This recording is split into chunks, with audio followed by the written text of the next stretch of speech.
السلام علیکم دوستوں، میں ہوں علی جاوید نقوی۔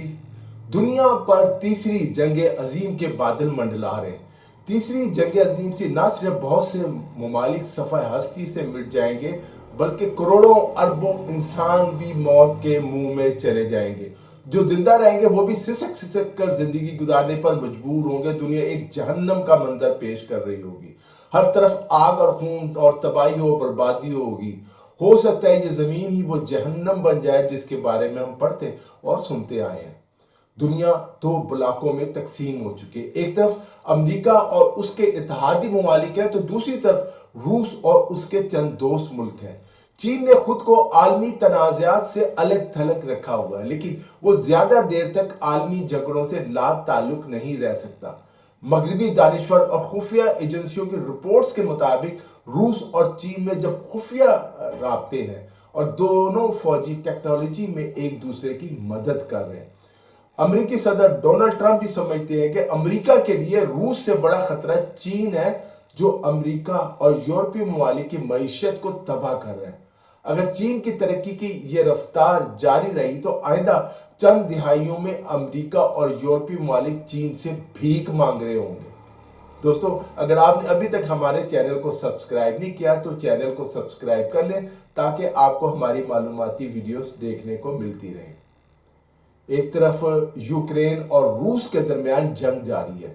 روس کے صدر پیوٹن نے دو ٹوک لفظوں میں دھمکی دے دی ہے کہ اگر کسی یورپی ملک نے یوکرین کی عملی مدد کی اور اپنی فوجیں بھیجی تو وہ ان پر ایٹم بم پھینک دے گا۔ روسی صدر پیوٹن کی اس دھمکی کے بعد پورے یورپ میں خوف کی ایک لہر دوڑ گئی اور کئی ممالک نے روسی صدر کو پیغامات بھیجے کہ وہ اس جنگ میں غیر جانبدار ہیں۔ اگر دیکھا جائے تو امریکہ کی خارجہ پالیسی بالکل ناکام ہو گئی ہے، جبکہ دوسری طرف روسی صدر پیوٹن کی پالیسی کامیاب ہو رہی ہے۔ روس اقتصادی پابندیوں کے باوجود امریکہ کو ناکوں چنے چبوا رہا ہے۔ اب ایک طرف روس، چین، ایران اور شمالی کوریا ہے تو دوسری طرف امریکہ، یورپی ممالک اور اسرائیل ہے۔ بہت سے ممالک جیسے پاکستان، انڈیا، عرب ممالک وغیرہ بظاہر اپنی غیر جانبدارانہ پالیسی اختیار کر رکھی ہے۔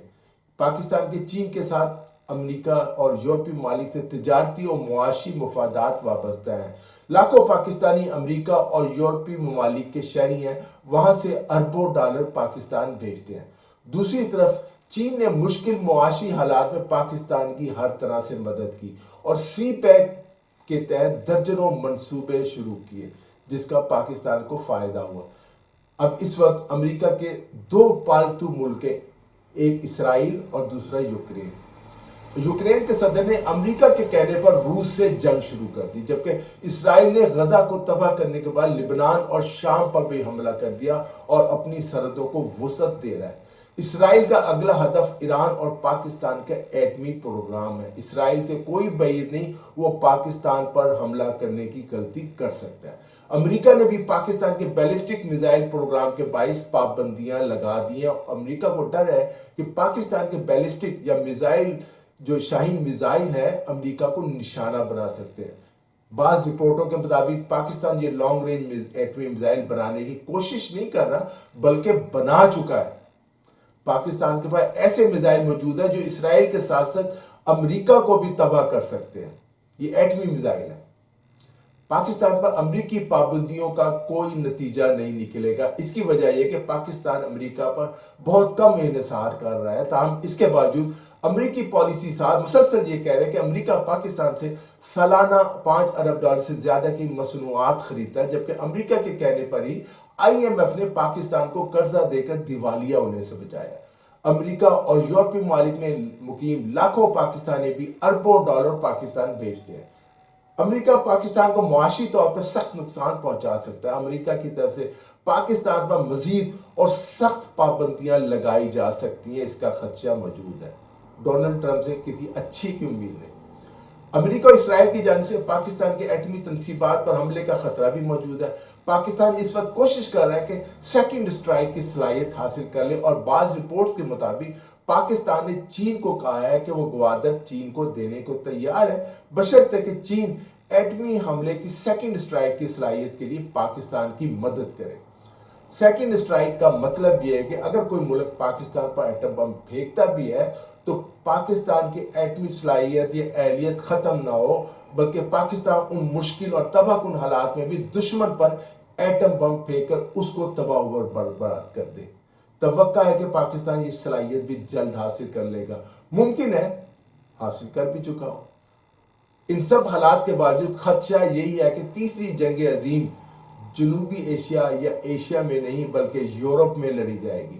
یوکرین اور روس کی جنگ ختم ہونے کی بجائے مزید پھیلتی جا رہی ہے۔ یورپی ممالک اور نیٹو خفیہ طور پر یوکرین کو فوجی کی جو ہے اس کی گولہ بارود ہے، ٹیکنالوجی ہے، خطرناک ہتھیار ہے، میزائل ہے اور فوجی تربیت فراہم کر رہے ہیں، جبکہ ایلون مسک کی اسٹارلنک یوکرین کو رابطوں کے لیے سیٹلائٹ مدد فراہم کر رہی ہے۔ امریکہ اور یورپی ممالک ایک طرف ہیں اور روس اکیلا دوسری طرف۔ امریکہ اور یورپی ممالک نے روس پر بہت سی پابندیاں بھی لگا دی ہیں، لیکن اس کے باوجود روسی صدر پوٹن نہ صرف ڈٹے ہوئے ہیں بلکہ روس کی پوزیشن مسلسل مضبوط ہو رہی ہے۔ شمالی کوریا بھی عملاً روس کی مدد کر رہا ہے۔ یورپی اور نیٹو ممالک خوفزدہ ہیں کہ اگر انہیں یوکرین میں شکست ہوئی تو روس اگلا نشانہ روس کا وہ ہوں گے۔ اگر یوکرین کی جنگ جلد بند نہ ہوئی تو اس کے پھیلنے کا بھی خدشہ ہے۔ بعض مغربی دانشوروں کا کہنا ہے کہ تیسری جنگ عظیم مشرق وسطیٰ میں لڑی جائے گی، جہاں ایران، ترکی اور بعض عرب ممالک اسرائیل کے خلاف نیا منصوبہ بنا رہے ہیں، جبکہ اسرائیلی وزیر اعظم نیتن یاہو کہہ چکے ہیں وہ کسی وقت بھی ایران پر حملہ کر دیں گے، ان کے پاس وقت کم ہے۔ اس بات میں کوئی شک نہیں کہ جدید ترین ٹیکنالوجی میں امریکہ اور اسرائیل اپنے دشمنوں کے مقابلے میں زیادہ ترقی یافتہ ہے۔ امریکہ، اسرائیل اور اتحادی ممالک نے مل کر کئی خفیہ ہتھیار بنا لیے ہیں۔ سافٹ ویئر اور جاسوسی آلات میں بھی امریکہ اور اسرائیل کا کوئی مقابلہ نہیں، وہ زیادہ آگے ہیں دنیا سے۔ لیکن اس کے باوجود اسرائیل اور امریکہ کے گرد جو گھیرا ہے وہ تنگ کیا جا رہا ہے۔ روس اور چین خفیہ طور پر اپنے دوستوں کی مدد کر رہے ہیں۔ ایک رپورٹ کے مطابق امریکی خفیہ ایجنسی CIA کے تیار کردہ جاسوسی سافٹ ویئر دنیا کے ہر اہم کمپیوٹر کے اندر صلاحیت کر چکے ہیں، یہاں تک کہ ان کمپیوٹرز اور جدید ڈیجیٹل مشینوں اور آلات میں جو انٹرنیٹ سے وابستہ نہیں۔ اس کی مثال ایران کے ایٹمی پروگرام ہے۔ ایران کے تمام تر حفاظتی انتظامات کے باوجود امریکی جاسوسی سافٹ ویئر نہ صرف ایران کے زیر زمین خفیہ ایٹمی تجربہ گاہوں میں گھس گئے ہیں بلکہ ان کے ایٹمی پروگرام کو بھی نقصان پہنچایا ہے۔ سائبر سیکیورٹی ماہرین نے معلوم کیا کہ یہ جاسوسی سافٹ ویئر یا میل وائر جون 2009 سے متحرک تھے، یعنی کئی سالوں تک کسی کو علم ہی نہیں ہوا۔ اس دوران اسٹکس نیٹ نے ایران کے ایٹمی تنصیبات پر 3 حملے کیے، پہلا جون 2009 میں، دوسرا مارچ 2010 میں اور تیسرا اپریل 2010 میں۔ ہر نئے حملے کے ساتھ جو اس کو مزید جارحانہ بنایا گیا۔ ایران میں 2 خفیہ جوہری تنصیبات کے انکشاف کے بعد مغرب میں خطرے کی گھنٹیاں بج اٹھی تھی۔ یہ تنصیبات عراق میں ایک ہیوی واٹر پلانٹ اور نتنز میں یورینیم افزودگی کا مرکز تھا۔ اقوام متحدہ نے ایران پر اقتصادی پابندیاں عائد کر دی، جبکہ ایران نے دعویٰ کیا کہ یورینیم صرف پرامن مقاصد کے لیے استعمال ہوگا۔ خفیہ ہتھیار اسٹیکس نیٹ کے حوالے سے 2006 میں امریکی صدر جارج ڈبلیو بش کو ایک خفیہ منصوبے آپریشن اولمپک گیمز کے بارے میں بریفنگ دی گئی۔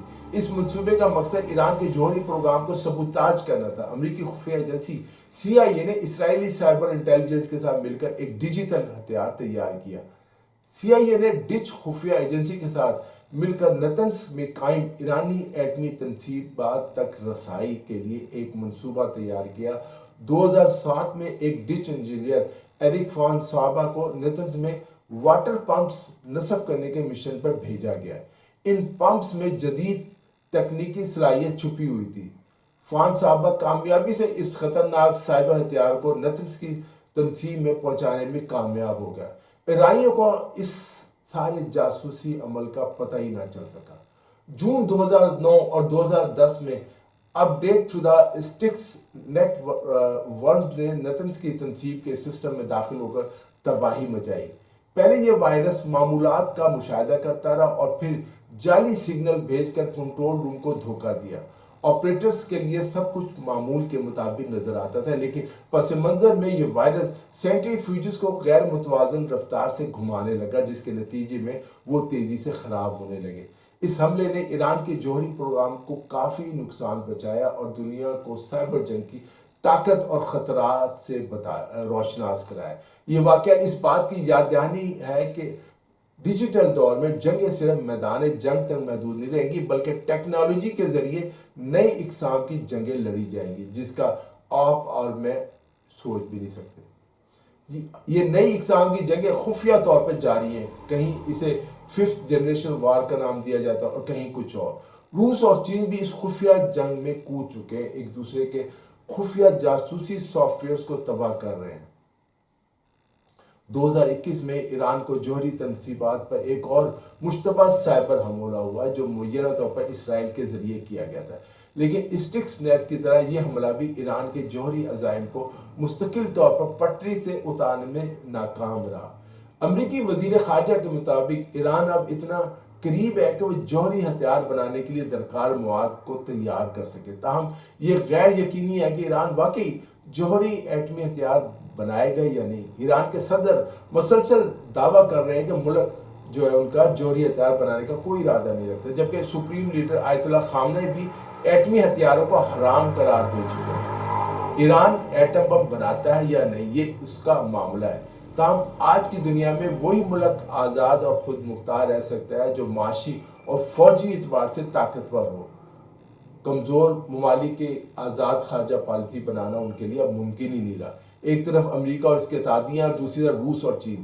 امریکہ پاکستان پر بھی دباؤ ڈال رہا ہے کہ وہ اگر امریکی بلاک میں رہنا چاہتا ہے، امریکی مفادات حاصل کرنا چاہتا ہے تو روس اور چین سے دوری اختیار کرے، چین کو گوادر سے بھی دور رکھے۔ دوستوں، اس ویڈیو میں اتنا ہی۔ اگر آپ نے ابھی تک ہمارے چینل کو سبسکرائب نہیں کیا تو چینل کو سبسکرائب کر لیں تاکہ آپ کو ہماری معلوماتی ویڈیوز دیکھنے کو ملتی رہیں۔ علی جاوید نقوی کو اجازت دیجیے، اپنا خیال رکھیے گا، خدا حافظ۔